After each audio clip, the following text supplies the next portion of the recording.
It's Audible time. Audible. To the HPLS podcast. Live, relevant, and high performance information, conversations, and education weekly.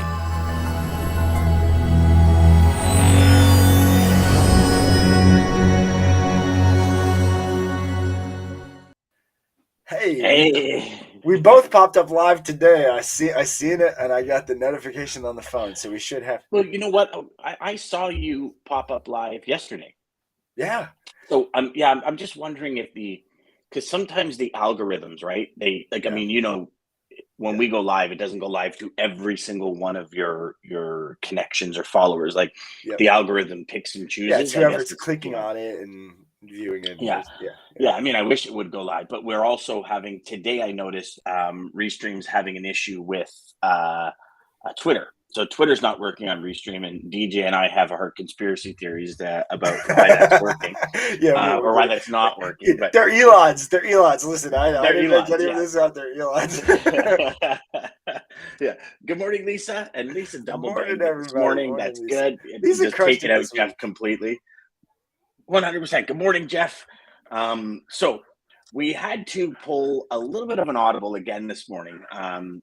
These are fun shows. Our guest, Steve Rizzo, unfortunately, he's gone MIA on us. We're not sure where he is or what he's doing. So, Steve, if you are watching, you're supposed to be somewhere else right now. Right down here. Yeah. So what we did is, because Thursdays are I love Thursdays. I mean, I think Wednesday is probably one of the most important days in our industry, because Dean's on and sharing a lot of proactive data on how we can get ahead of things. But also there's the 6 inches between our ears that I think is and I can share with you, and I'll share more tomorrow on wins and lessons, but I can tell you one thing: the 6 inches between my ears these days has been my greatest asset and my biggest opponent. And I selected some videos today because we when it comes to guests, we tend to back ourselves up now, DJ and I, so we don't necessarily are scattering at 8:58, because we respect your time. We respect that y'all are here every day religiously, and we love it, and we honor and cherish and love you all for doing that. So we want to make sure we bring value. So what we did today is we preloaded a couple of videos that we're going to start going through, and then we're going to talk about the video. So the first one is with our dear friend Bob Berg. And Bob talks about acknowledging that adversity actually exists. And, DJ, this goes back, for me anyways, the philosophy of this goes back to G.I. Joe. Knowing is half the battle, right? Like, you go to launch a company, there's going to be barriers that you're going to break through. There's going to be issues. There's going to be challenges. So it's like, okay, not that I wish it, but I'm expecting it. So when it hits, it's like, okay, boom, it hits you, and it kind of just bounces a bit instead of throwing you off your feet. You know what I mean? Mm-hmm.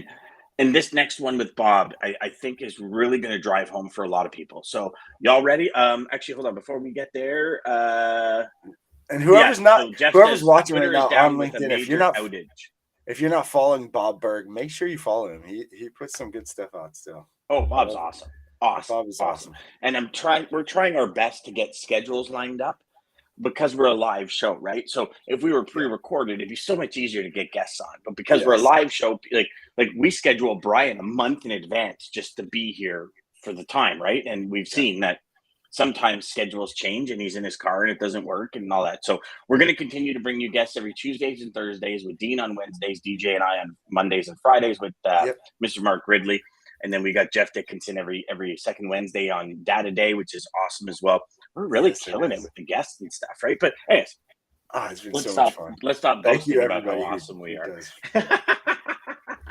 Thank you, everybody who does make the time. Because it is tough. It really is tough. It is. I mean, listen, beginning of the day, right? Things are happening. Like, loads are moving. Things are happening. Operations are having, there's a whole bunch of stuff going on. And you still make it here to listen and share your wisdom and the things you do. And I noticed, I don't know if you noticed yesterday, DJ, but from Tuesday when I wasn't on, when you logged in as the presenter, you changed your name. Yeah. And I didn't even realize yesterday we were both DJ Flores for the whole morning show. So that was fun. Are you serious? I did not notice that either. I only realized it this morning when I logged in. I went, DJ Flores. I'm like, geez, did I lose my hair already? What's happening? Because I mean, really, it's a goatee and hair, and that's it. And we're both pretty much the same. That's right. And it's and we learn that more and more as we become better and better friends. But let's dive into acknowledging adversity exists with Bob Burke.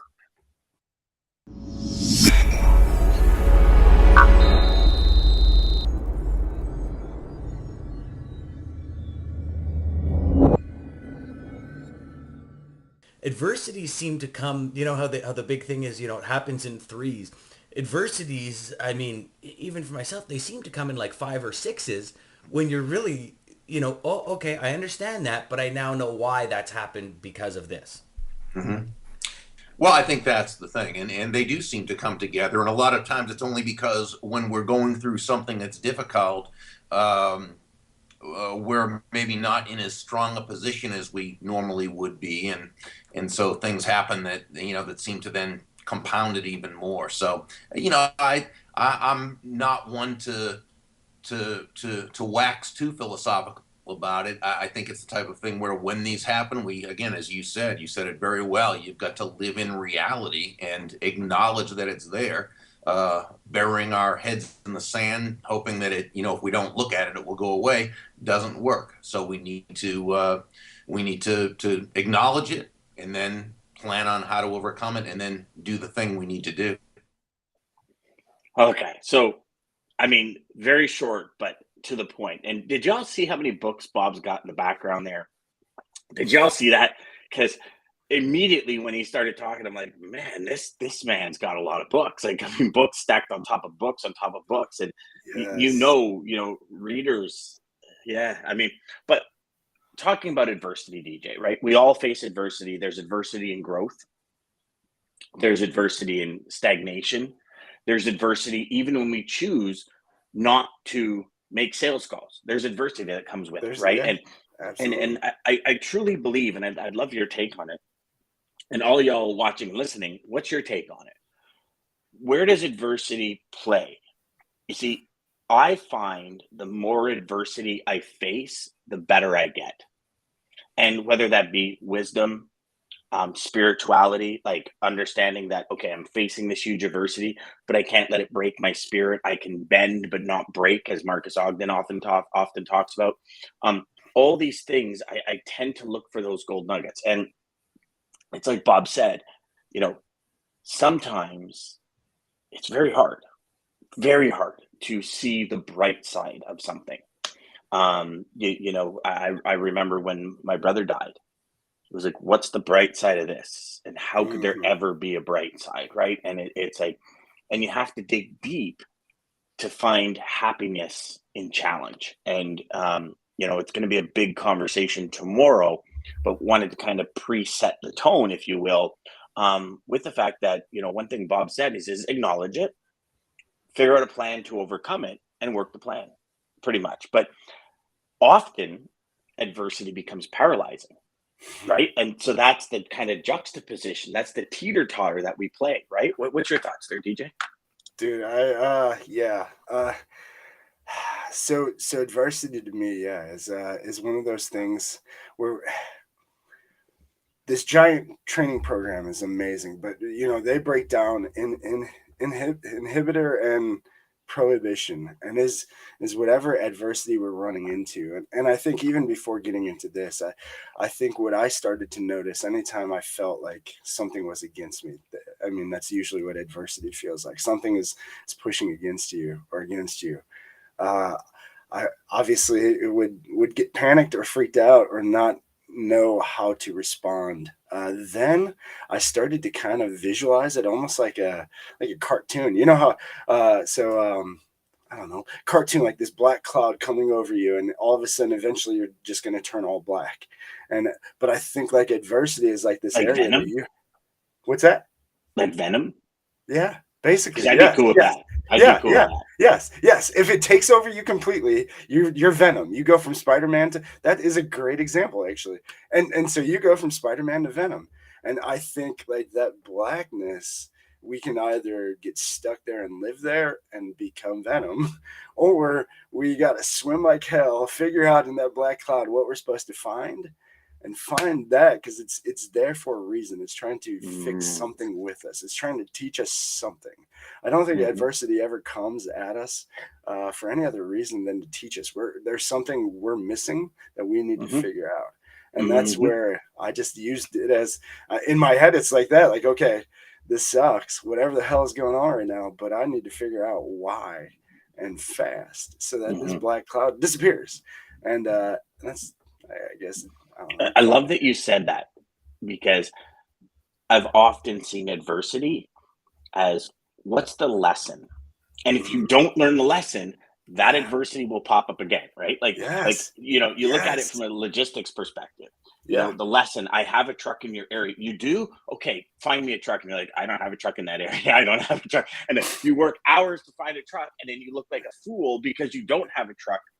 You've let this person down. You've spent months trying to close them, to leave them hanging. And you're like, man, I'm never going to do that again. And the next week you're like, I got a truck in your area. Right? Exactly. I mean, you didn't learn a damn thing. It's kind of a lame down version of adversity, but it's the same thing, right? You're setting yourself up for that challenge to give yourself more issues. And, we got a ton of comments coming in, but just share this quickly. Sometimes we bring it on ourselves. By accepting too many things, or trying to do too much, or saying, okay, here's my lane. And like Jeff often talks about, we veer off the highway and go on another lane, and we veer off the highway and go on another lane. Like, I have people connecting with me daily saying, hey, can you do this, this, and this? Like a big one is recruiting. I have so many people connecting with me every week saying, hey, can you become a recruiter? And we'll give you a bonus for bringing people in. And I'm like, and I'll be honest with you, the first time I got the message, I was like, that'd be pretty cool, getting to talk to salespeople, finding the best place for a salesperson to work so they can excel and really become the best version of themselves. And I'm thinking, well, hold on. This is my mission. And yes, the house you live in logistics is a very big part of your success. Yes. But is it adding or subtracting from my students and everyone I work with? And I eventually realized it would probably subtract from what I'm doing, right? Would it be really cool to have like 5-6 different companies that you spoke to that like their core values, and you can put salespeople and strategically place them where they're going to thrive and become better individuals and be more, do more, and achieve more, and help them achieve their goals? Sure. But that's like a function all on its own.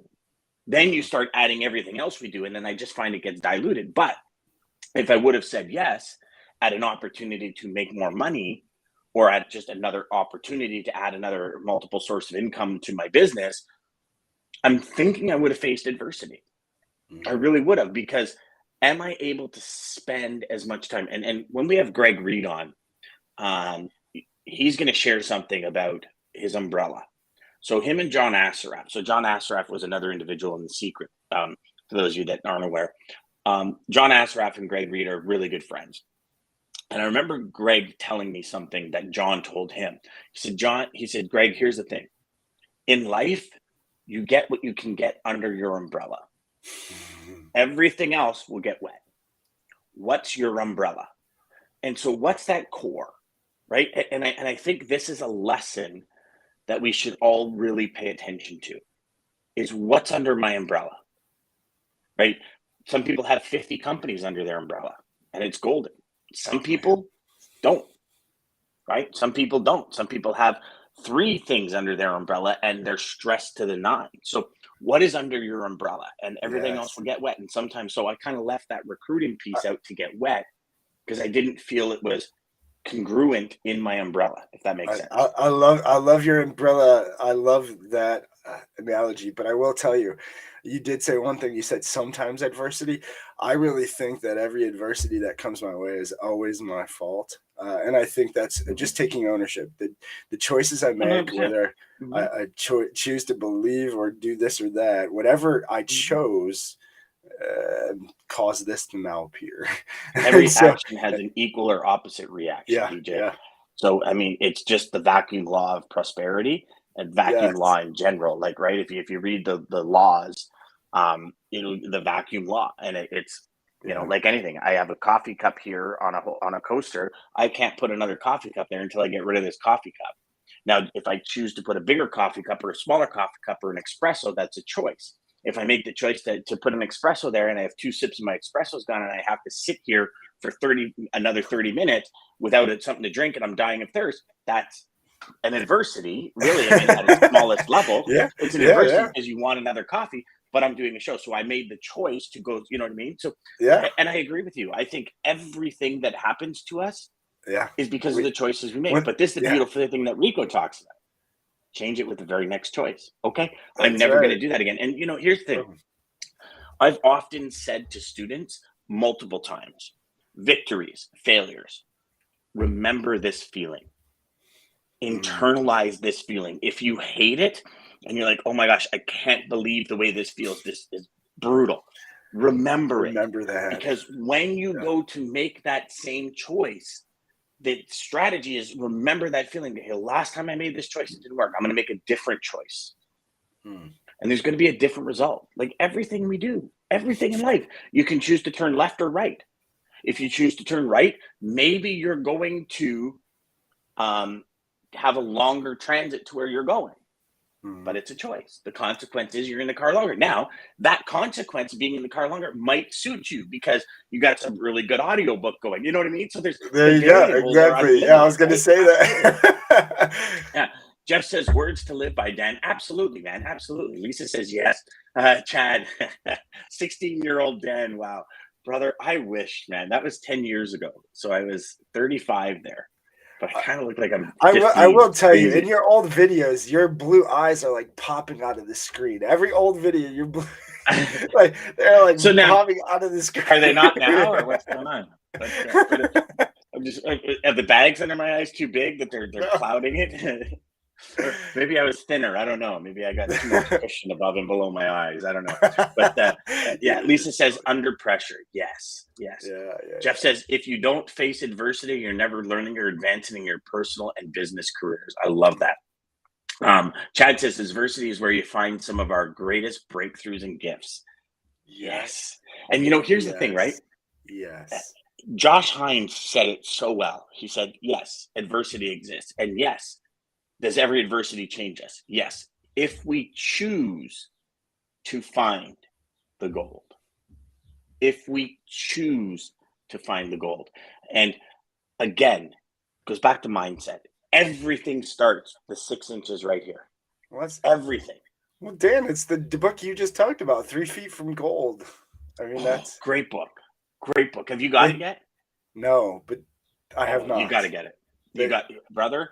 It is so that and Outwitting the Devil. Well, yeah, Outwitting the Devil. That's actually my quote for today is from that because that book has. Yeah. If nobody's read that book, you have to read that book. It's life changing, especially today.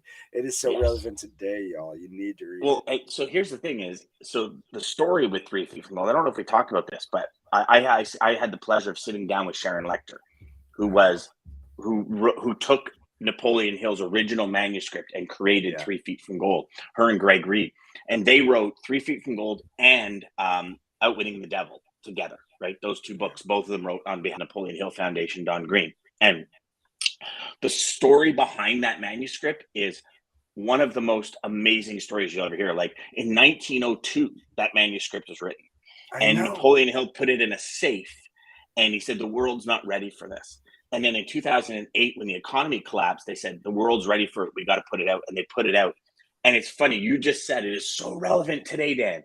Like 10 plus years later, right? And it's crazy. And if you guys, any of you out there have ever had little conversations with yourself where you feel like you got an angel and the devil sitting on your shoulder and you're just kind of going back and forth listening to the chatter in your head, that is a book you must get, because that chatter will get calmed immediately and it will open your eyes to some. And you know what, speaking of, I'm actually gonna start listening to it again today. Oh, you have to. I love it. Oh my gosh, I'm telling you, dude. Yeah. Holy yeah. cow. So biggest breakthroughs and gifts. Yeah. So Chad comes back and says, as long as we don't let it break us. Bend, don't break, y'all. Yeah. Yeah. It's bend. Marcus Ogden talked about it on our summit, or actually when he was it on our summit, or it might have been the high performance logistics summit or the day summit that you and I did. But he says, like, bend, don't break. Because when your spirit breaks, that's when things get real difficult. It's hard to come back from. Yeah, and I mean, I'm sure I've told you the story about Napoleon Hill and his son Blair, when his son Blair was in the hospital, and he was born without ears. And Napoleon Hill said, you know what, my son's going to hear. He's not going to go through life being a deaf mute. And he said, my son's going to hear. And you got to remember, right, the perspective and belief patterns back then were so skewed compared to today, right? Like, deaf mutes were like, bottom part of society, and just he says, like, no, they're not. He's not going to be. And the doctor puts his arm around Napoleon and says, Napoleon, sometimes in life we have no control over anything. And he goes, doctor, you're wrong. I have control over everything in life, even if it's as simple as not letting the challenge or adversity break my spirit. And that for me is one of the most profound things anyone could have said. And I have thousands of personal development books. I've read a book a week for the last I've read so many years. damn books. With that book, let me tell you, that book is crazy. So. Yeah. Jeff says, face adversity with open arms and welcome it. You'll be happy you did, as it will become stronger on the other side and wiser because of it. So I've got a story about that, Jeff. When I first started podcasting, I had the opportunity to work with Voice America. And Voice America is was at that point the leading online radio show. And so I created a podcast called The Adversity Connection. And what I decided to do was exactly what Jeff said: talk about hitting adversity with open arms and how it does that. The first month was awesome. Then all of a sudden, and this is unreal how the universe gives you what you want. Because I must have been telling the universe, I love adversity. Because I was talking about it. I said, you know what? I got no problem with adversity. Bring it on. I'll conquer it every time. Then all of a sudden, one thing after another, after another, after another. And it was like a snowball coming down Everest at me. And I remember looking at it one day, and I was actually talking to Rico Rakoski, and I said, Rico, I have no fucking clue what's going on here. Like, every time I turn around, I'm getting hit and punched by Tyson over and over and over and over again. And I'm like, I'm about to fall. And he goes, Dan, all you do all day is talk about adversity. Why would you not think it would come into your life? And I went, what? He goes, you're making a choice to bring adversity into your life. And I went, no, it can't be that simple. He goes, brother, I love you. It is. I changed the show. Yeah, I changed the show to Little Conversations today. How the conversations in our head can make us better or worse depending on what we do about it. And I know this might everything changed super overnight, DJ. Overnight. And I mean, it blew my mind. Everything changed. Opportunities started coming in. Big deals started coming in. Like, literally within 24 hours of calling Voice America, changing it, changing all the intros and everything. You guys can go. If you guys go Little Conversations Today, Voice America Radio, you will hear all of the conversations. And it was like, I was blown away. And it was, it's like most things, right? We understand conceptually what we read in books, but until we actually hit it on the head, we don't really believe it. It's because we overcomplicate what really is as easy as it says. I mean, Trevor Moad's book, It Takes What It Takes, talking about neutral thinking. He says, and I believe this. Again, you have to believe. If you don't believe this, then it's not going to work. But if you believe, it will. But I believe what he says. Our negative thought in our head, so never spoken, is 10 times more, 7 to 10 times more likely to happen than a positive thought. When we speak it, 10 times more likely that it could happen. So if what we're positively thinking only has a one-time chance, and when we speak it 10 times, but negative has 40 to 70 times more chance, what do you think is going to happen if we're constantly talking about negative shit, listening to negative shit? Like, people just have to remove negative. Whatever is negative, get rid of it. Well, and they have to be very intentional and aware as to what they Yes. say, right? Like Yes. you ask most people, what is your biggest dream in life? Well, I don't want this. I don't want that. It's like, no, I asked you what your biggest dream was. Because once you verbalize it, the universe doesn't understand do and don't. It just understands what it is. And I mean, there we can have hour discussions. I can pull out 100 books just on my bookshelf where each of them talks about this, right? Because it's what we put out, we get back.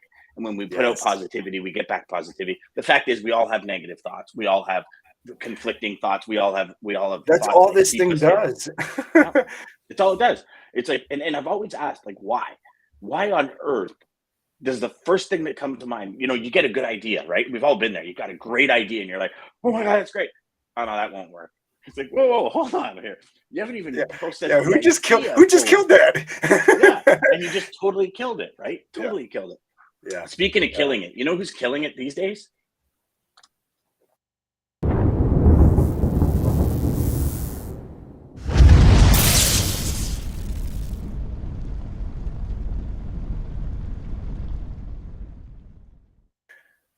Was that a good transition? I lost track of time, so it was on you. I know.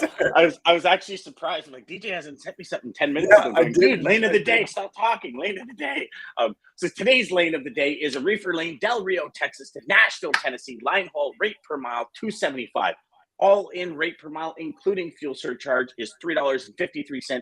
The contracted rate, including fuel, is $3.31. So we're running in that 23-cent range, where we're higher on the spot market than we were actually in contracted rates, which is actually flipping a little bit considering all the lanes that we talked about over the last little bit. The year-over-year spot line haul rate per mile change is down 4 cents, which is very interesting considering how prices have been plummeting in the spot market. So your spot market on this lane, Del Rio, Texas, and Nashville, Tennessee, that lane's staying high. Crazy, isn't it? Like really odd that the contracted rate is still so much lower than the spot rates, and it's only a 4-cent year-over-year shift. So line haul rates are trending up after declining about 73 cents since March. Watermelon harvests are increasing in this region 20 cents higher than the June average. So that's why. Yeah, watermelons. Yeah, watermelons, yeah.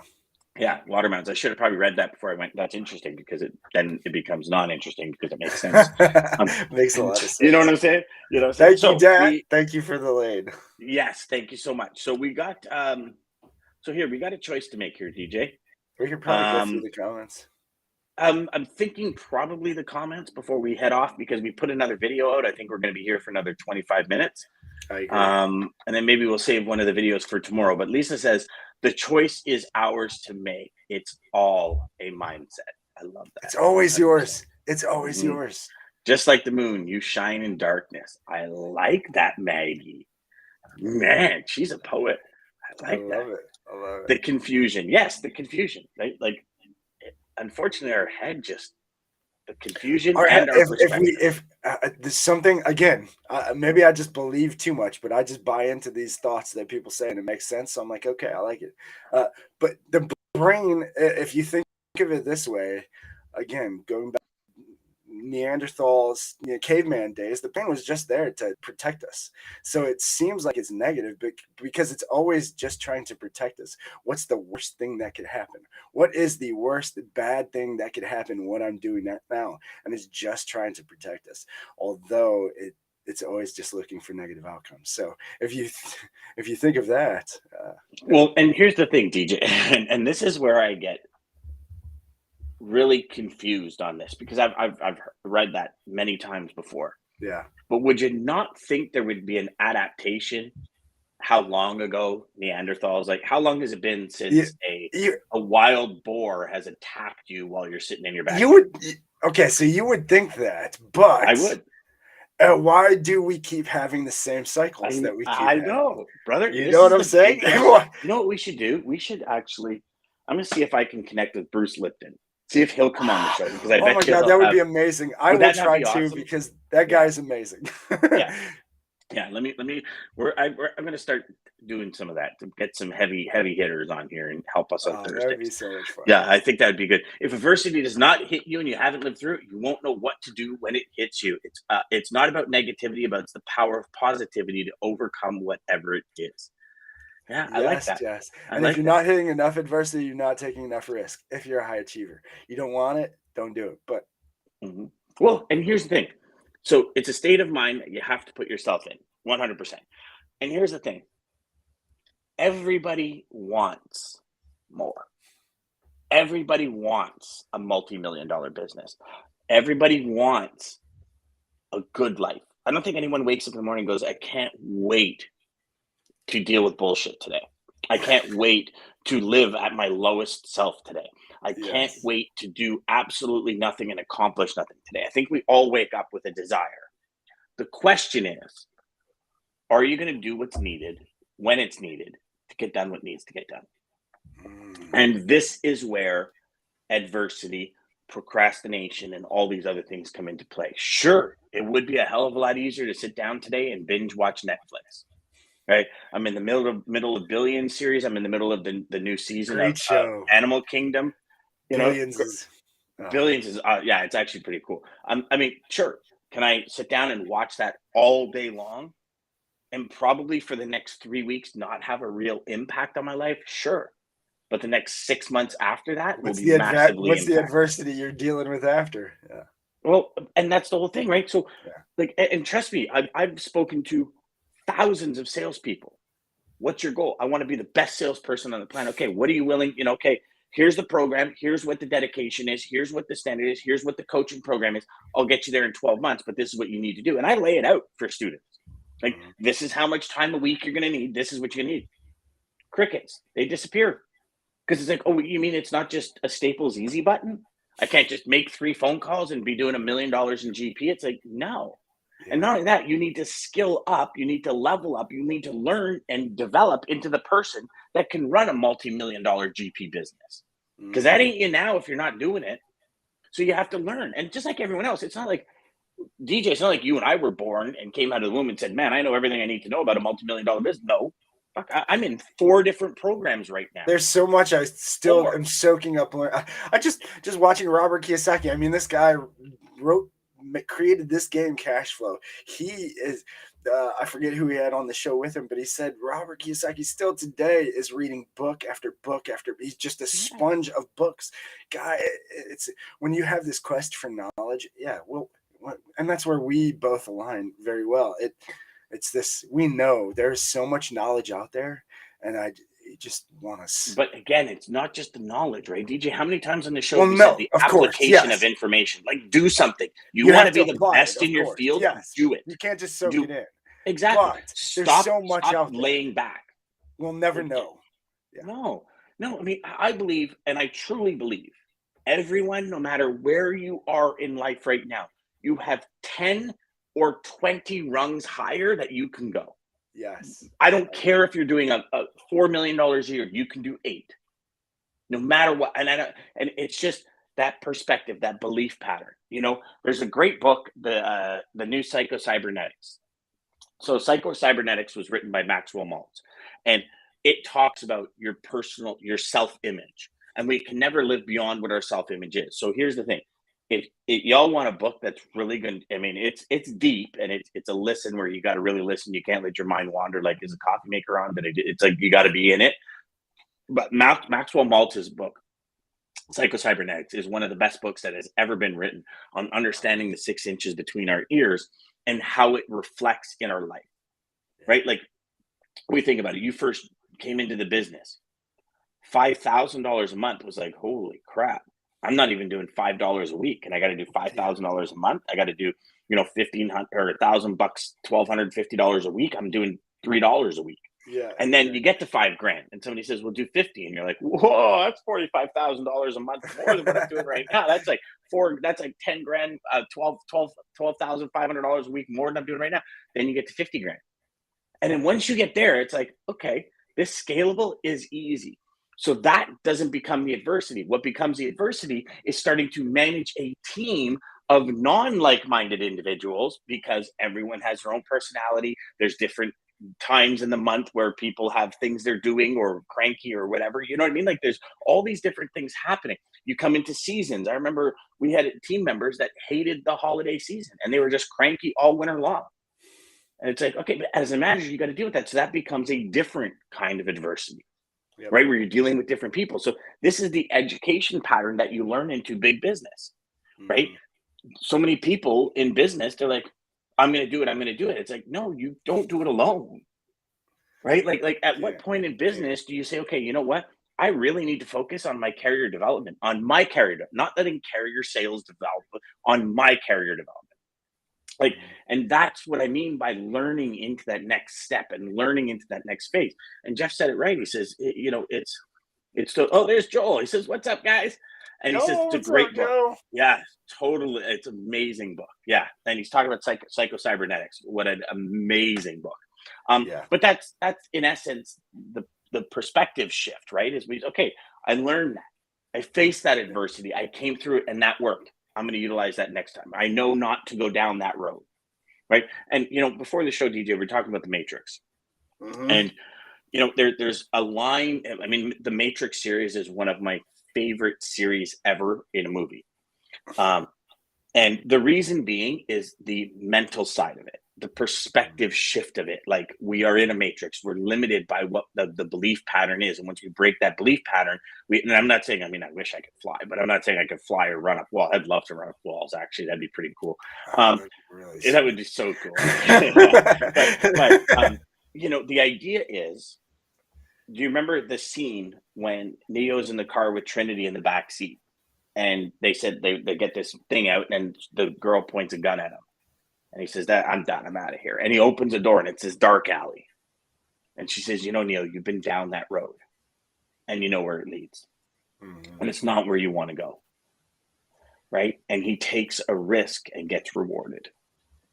But if you think about the journey he goes through, the hero's journey in the movie, it's fought with adversity. Overcoming it, belief patterns, like shifting what do you mean I could jump buildings? I can't do that. He falls, right? It's once that belief pattern shifts, then things happen. And I'll share a perfect example. I originally, when I set out to do $1 million GP, I never thought it was possible. It was great to say. And then all of a sudden, 1 month I did 100,000. And you know what? It never surprised me when I did 100,000 in GP after that. Yeah. But the first month, I remember taking a picture of it, sending it to my wife, going, oh my God, I did it. Oh my God. She's like, of course you did it. I believed in you the whole time, but I didn't believe. I was like, but internally, I'm like, oh, that's kind of you've never done it. Nobody in your family's ever done it. And all these paradigms from a kid. Yeah, you're a grade 9 dropout. You don't. The recording starts playing. Man, it was fucking insane. But then you do it and you're like, instant self-image shift. You're like, I can do it. You look at people so let's take you, for example, right? You lost a ton of weight. Yeah. If your self-image did not change to the weight level that DJ's at right now, you would have gained all that weight back. Yeah. No ifs, ands, or buts about it. It's all based on the self-image up here. And until we change that, we will never come close to achieving our goals that we want to achieve. Like, we have some big goals with our new company, big goals. Yeah. And we are rallying around each other. Say, these are the goals. And we are very clear. And we are probably putting more effort into the clarity to the plan that I've ever put into anything before. Because I'm a big shotgun guy. I'm like, that's where we're going. Let's friggin' go and charge. And if I hit an obstacle, I'll move it and keep going. But now it's like, okay, here's the plan, here's the method, and like we're attacking it as a group. So we're compounding the universe's power to give us what we're looking for. And I'm telling you, it's crazy how it changes the game. And even if you're doubting it in one little shape or form, when we get on a call, it's like by the time we get off the call, we're all charged to move forward. And it's friggin' awesome. I agree. Take in the info. Next step is to make it actionable for you. Joel, you're absolutely right. It's the application. Nailed it, Joel. Nailed it. Chad says, I used to eat there. Really good noodles. So, All right, let's take us out. Matrix. Yes, the Matrix. Yeah, really. It I is used the to eat there. Oh, you know what? He's talking about when Neo was in the car. I used to eat there. They were really good noodles. With realizing it was all a paradigm shift. I like that, Chad. Now I get it, buddy. I was looking in the comments saying that I miss a comment about a restaurant somewhere, but yeah. Way to go, Chad. No, he's talking about Matrix. DJ, we're way over time, and I apologize. We are over time. Thank you, obviously, Chad, Joel, everybody else who's still on here for sticking around, even though we did go over time. Obviously, hopefully you all like our audibles. Me and Dan could talk about this stuff forever. It's really changed my life. Being aware of it has just done so many things. So thank you, Dan, my sales Yoda. Thank you to American Logistics, Centurion Trucking, Daman, for making this all possible. Don't forget to Mark is going to be with us on Friday, right? Tomorrow? I think Mark will be with us. I think Ridley's done golfing and gallivanting. He's done golfing, done it. Yeah, so he's treating us tomorrow, y'all. So Mark will be joining us. Will be a fun show. Don't miss out. Thank you. As always, Sales Chatter, 9 a.m., 9:30 Eastern Standard Time. Start your day right with us. Quote to take us out is from Outwitting the Devil, Napoleon Hill. And it is, you are entitled to know that two entities occupy your body. One of these entities is motivated by and responds to the impulse of fear. The other is motivated by and responds to the impulse of faith. Will you be guided by faith, or will you allow fear to overtake you? It's your choice. Centurion Trucking, our motto is people before profit. Today's market requires more transparency, consistency, and focus on what our clients need to win. Centurion Trucking and American Logistics are poised to help their clients achieve and surpass their targets. If you're looking for a team that honors your needs, dreams, and aspirations, then get a hold of Daman at American Logistics or Centurion Trucking.